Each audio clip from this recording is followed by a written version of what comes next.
So not too long ago, or to be specific, like I don't know, a couple days ago, I ended up finishing this one anime known as Beck Mongolian Chop Squad, and it's an anime about these group of teens who are trying to basically achieve stardom with their own little band.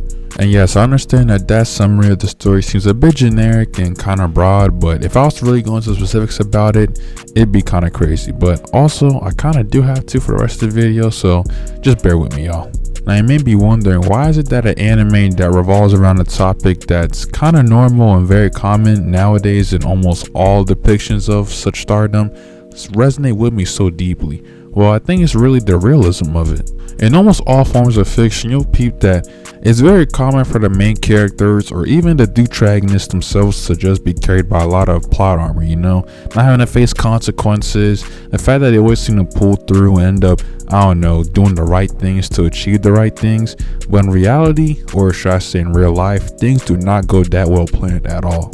We even learn about this by one of the characters, Ryusuke, as he's also the founder of Beck. But prior to forming their band, we find out he was quite the band hopper, going from band to band, as each one of these bands due to their own little falling outs or just their own internal issues. And besides our main character Koyuki, most of the members of the band Beck are literally just people who fell out with their bands and decided to join up with Ryusuke, as he provided a pretty good starting argument as to why they should join, and they're like, yeah, let's do it. Another part of realism that's shown pretty heavily throughout the show is the fact that characters actually face consequences here. As you know, most realistic fictional shows or even animes, characters seem to just be able to, breeze by through all the consequences they should have faced through the lenses of plot armor. But in this show, people actually have to go through what they suffered through.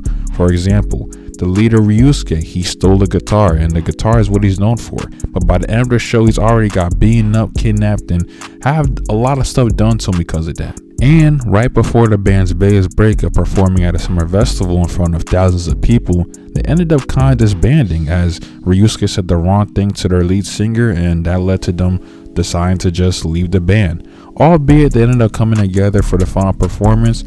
At first, we really thought it was going to be over with. We thought it was grits. And even besides all these things about the characters and what they had to go through, the band itself has to go through a lot of rough moments. As most depictions of band or music, you think that they just end up somehow getting caught by the right person at the right time, and all of a sudden they just shoot through the roof in terms of stardom. But in terms of Beck, they had to go through a lot. They played at the worst venues, tiny venues, terrible turnout shows, equipment issues, people not really being invested into their band as they thought their band name sucked. Things like that were a common occurrence for them. And one of my favorite parts about this show is that it actually shows what goes on off screen. As in most depictions of achieving stardom in the music industry, you think they're just constantly going through ups, and their downs are just slight things that happen behind the scenes. But in this show, you get to see how broke they really are. You get to see the many times they have to ask their jobs for overtime or have to leave early from their jobs just so they can make it to another venue. And lastly, and probably the most genuine and realistic depiction of realism in the anime are the haters. And yes, I briefly touched on it earlier in the video, talking about how their name was off-putting to people and how people kind of hated them or just disliked the band because of that. But at the same time, it also worked as a marketing ploy, as a band that good with the name that trash doesn't really correlate that well. The hating wasn't only coming from fans, it also came from people that were actually higher up in the industry. As one of the Ryusuke's old band members for one of his previous bands here in Japan, he actually was connected with this one manager who was pretty high up in the industry and was kind of blackballing them from being able to show out or perform at the good venues that should have got their name out there. And that's a very common occurrence in the music industry nowadays. But despite all odds and despite all these different things they had going on for them, you would have thought, yeah, they probably pushed through, made it, ended up getting the record deal they wanted, but no, they actually disbanded afterwards. Thankfully though, they ended up coming back together, but it took a while for all the members to really come together, as Ryusuke fled to America, and it wasn't until they actually went on tour to America where they actually rejoined with Ryusuke and were able to bring Beck back together again. So yeah, y'all, that's the end of the video. I just want to say, if you reached it here, appreciate you guys, and for all my new subscribers, appreciate you guys for subscribing as well. Hope you guys stay prayed up, hope you guys stay safe.